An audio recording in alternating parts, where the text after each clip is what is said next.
Hey, welcome back. Another day, another vlog. Fine Monday afternoon. Hope you all had a fantastic weekend. There's a couple of cars we're going to talk about today. The future of boosted boards. That's huge. Stock market, Corona, lots in it. Hope you can join us for this update today on another day, another vlog. I didn't get much done. We had our first house opening on the weekend as well, so that was all right. Went okay. I'm not sure how. I haven't sold too many houses, so I'm not sure how. It's very stressful actually, I must admit. For me, you run around cleaning the house up to look like a friggin' hotel room, and then you'll go away and you come back and you don't really know. I guess I was expecting you come back and you have like an offer on the board, but I guess it doesn't work that way. So anyway, I guess that you just gotta be patient. Something I'm terrible at, and we'll see how we go. Hopefully we get some people interested and we can move on to the next chapter. But other than that, yeah, no baseball. Baseball season's over. That's all done and dusted. So that's finished. So nothing Sunday. So apart from the housewarming, that's what we did yesterday. Very quiet sort of a weekend. Pretty relaxed. Yeah, didn't do too much. I sort of just switched off a little bit, which was good. I needed a little break. Ready for this week. Got a heap of editing I want to do. I want to try and get, fingers crossed, try and smash out 2 videos. We've got a couple I want to get sorted and done and start planning for the next footage to be taken. So I've got a few up my sleeve, but I don't want to sort of let that stockpile go. I want to sort of keep that there so I can just keep pushing it through as I get a chance. Yeah, and that's about it for me. Yeah, not much too else. I did a bit of a clean out, so it was good. I got a heap of my shed cleaned up. A lot of stuff that I put in my toolboxes, in the ones in here, my roll cabs, and in this one. Cleaned that up, ready to take on the trucks. That was good. Not a real lot much else exciting in my life on the weekend. It was just mostly cleaning and lawn. And the lawn is looking good, so I think I might have got that right. So that was pretty good after all that effort. So anyway, I hope your weekend went well. You are not too hungover today on a Monday. Unless you're a stock market broker, you're probably really not happy today. Getting to that first, that's just trashed in Australia. They talked about something to do with Japan. Japan sold off a heap of Australian stock to put the money back into theirs, and it pretty much crushed us. I think we lost another 120 billion off our stock market today, so that was pretty nasty. This is all coming from the COVID-19 follow through. As I said, it's not going to, once everyone stops doing everything, then the economies get smashed, and we're starting to see the effects of that. The USA is probably about to feel the brunt of that. They have announced that they probably haven't done enough. Trump hasn't done enough. He's sort of been worried about other stuff and probably should have really jumped on this a bit earlier. They don't have enough test kits to test people, so that's a bit scary. So whether they think they've only got a couple of hundred cases, experts are predicting that they've probably actually got in the tens of thousands of cases. So still happening there. It's not going to happen. Not going to die off real quick. We've got a long time to wait for this vaccine to go through its process. So stay healthy, wealthy and wise, and keep yourself healthy. Don't let yourself run down. Get your sleep, get your vitamins in, eat healthy, do your normal things, live life. It's the beauty of it. It seems like it's only people that are struggling are the ones that aren't feeling the best or don't have the physical strength. So if you keep yourself healthy and that, you should be pretty good.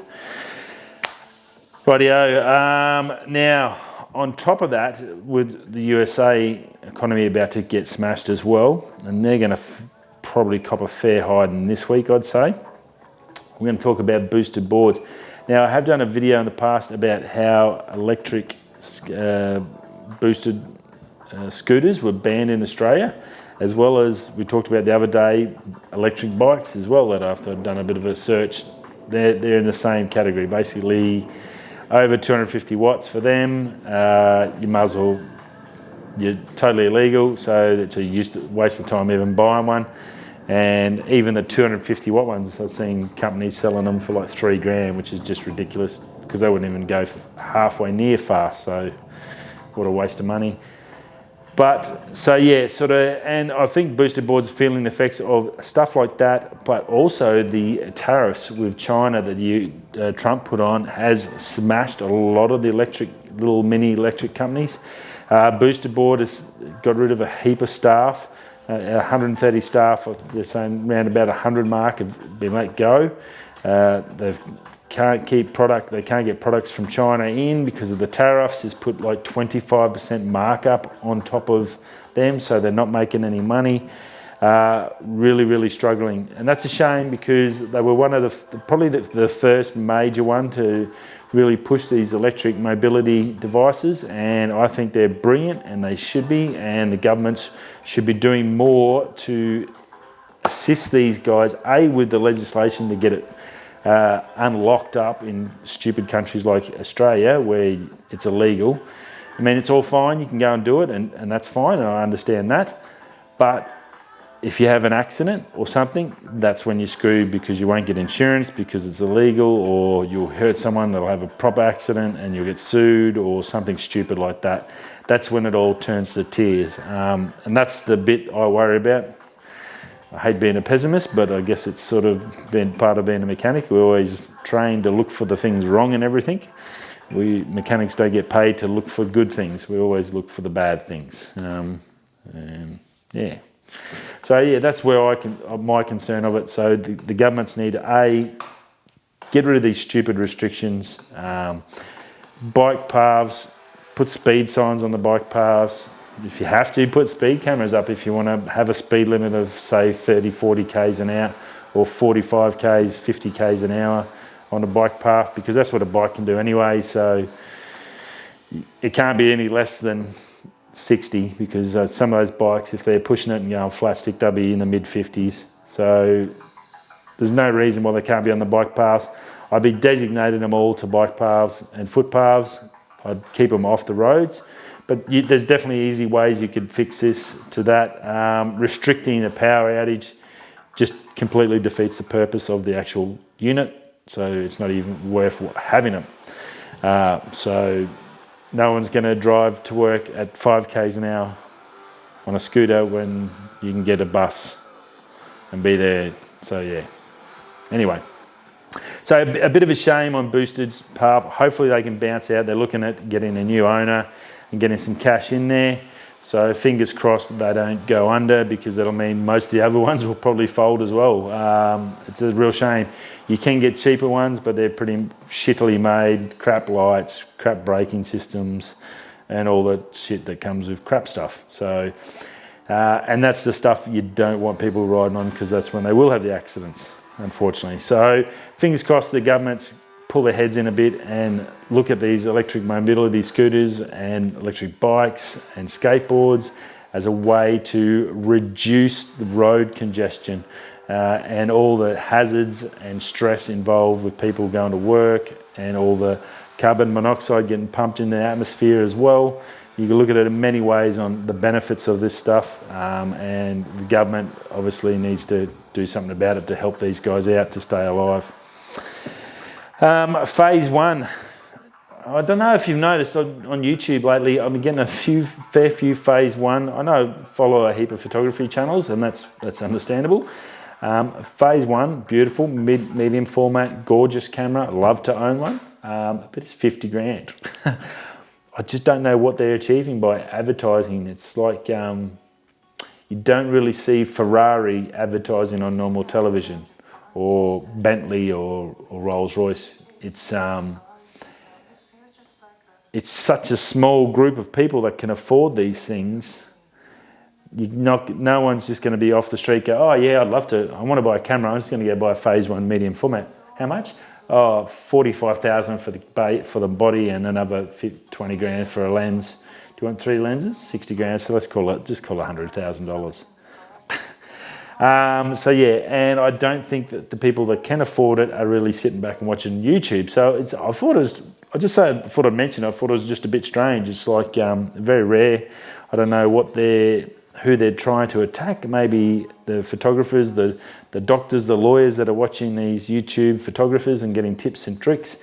Maybe that. I just thought it was a little bit strange for a company that sells us a super high performance luxury camera built for big wallets, basically. Doesn't matter how good you are, because if you can't afford it, you're never going to have one. It's you really got to have a lot of spare change to be putting one of those in your backpack.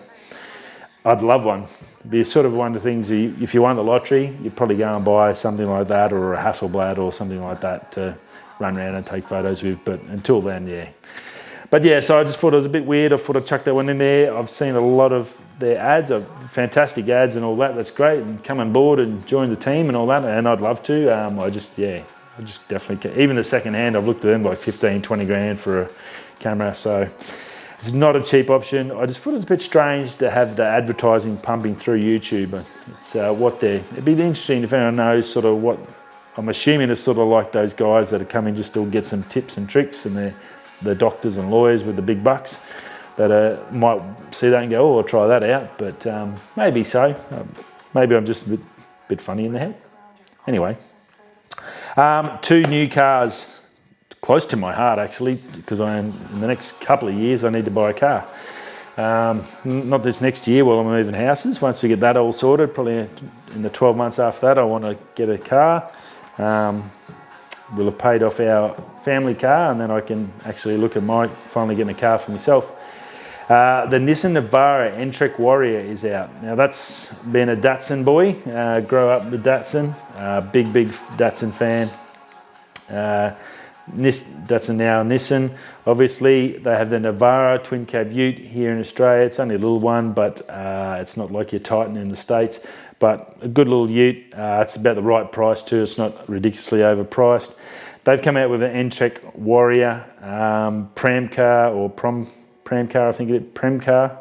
Worked with Nissan with this one. It's a pretty nice looking off-road sort of a car. It comes with 32-inch Cooper tyres, all-terrain, full overhaul of the suspension underneath. It's got a 40mm lift, 268mm ground clearance, 3mm stainless underneath protection. So all the good stuff. 3.5 tonne towing capacity. They're doing a leather seat sort of upgrade inside. Only comes in 3 colours though, which I was disappointed about. Grey, black and white. White for an off-road car. You'd have to be an absolute numpty to buy a white car to go bush. You get covered in mud. I couldn't think of anyone really buying that. I don't know. I hate white cars anyway. They all just look like taxis. Grey and the black, yeah, bit boring. I don't see why they limit their cars in blacks. I understand black and black. We've got a black car now, and it looks fantastic. But like just some options, like some red, or like just surely some spectrum, some colour. Give us some colours. Yeah. Anyway, but that's your 3 options. 63 grand for Australia. That's pretty good. That's about normal. That's less than a Raptor at the moment, or a top of the range. The Ram 1500s, I think about 80,000, so it's 17 grand less than a 1500 Ram here. It's also the Chevy Silverado 1500 coming in. That's going to be around the 80 mark, so it's 15 to 20 grand less than that. So that's pretty cool, and you get all the off-road gear all set up, so you can just trash it basically, and it should be pretty good. So that looks like a nice car, and that's out now, and they're looking at also bringing in the Titan. Prem car is talking in the talks with Nissan to bring in the Nissan Titan to Australia and do the swap over from left-hand drive to right-hand drive. That's got the big V8 in it, so that would be pretty cool. Now, Ranger Raptor, also working with Prem car, have just signed a deal to do the engineering on the V8 Raptor project. So we've got the Ford Raptor V8 in the States that will change back to a V6 now. Well, we've got the Ranger Raptor in Australia. It's been really well received. Super, super nice car. Flogged the crap out of it. Little diesel in it. Done really well, I think, in sales. Well, they're now looking at expanding on that sales success, and they're going to put the Mustang GT Coyote V8 in it. So that is pretty cool. Can't wait to see what that looks like, and I guarantee you they'll sell a crap ton of those. Just having that V8 raw with exhaust, everyone will be doing exhaust upgrades and everything on it. It will sound really good bunching through the bush. I know there'll be a heap of blokes that I could imagine that would definitely be out getting them, and they'll be the same guys for the Raptor, and that's going to then be, I guess, targeted to go up against your Rams, your Silverados and stuff like that with those V8s, so, and the Nissan Titan when it comes. So lots happening in the twin cab ute department in Australia, so that's really good. So we've had some terrible things happen to the car side with Holden folding and all that stuff, but it sounds like on the twin cab ute, which is our biggest market, that is flying along and doing great guns. So plenty to do, plenty coming to see us, but that Navara N-Trek Warrior is out now, so that's pretty cool. The Ranger Raptor, obviously that's just in the process of it, and it'd be interesting to hear more about this Titan when it rolls through. We already know the Silverado's locked and loaded. That's definitely coming, so that's not far away. So there's a few options on the table now if you're looking for a new ute to run around in. And that's about it. Going to go and do a little bit more work, try and start editing some photos for the next video and getting ready for that for the next couple of days. And yeah, I will see you all again tomorrow. Hope you've had a wonderful Monday. It wasn't too bad, work didn't suck too much. If you're a stock share trader, I'm sure you're absolutely smashed and ready to go to bed and depressed or halfway through a bottle of vodka. Well, chin up, fingers, it could get worse. It could get worse. It can always get worse. Who knows? Anyway, hopefully I'll be here tomorrow. Hopefully you'll be here tomorrow. We'll see you all tomorrow, and if not, well, we'll see you the next day. Thanks for stopping by. If you're going that way or that way, I'll see you soon tomorrow. Ciao. Peace.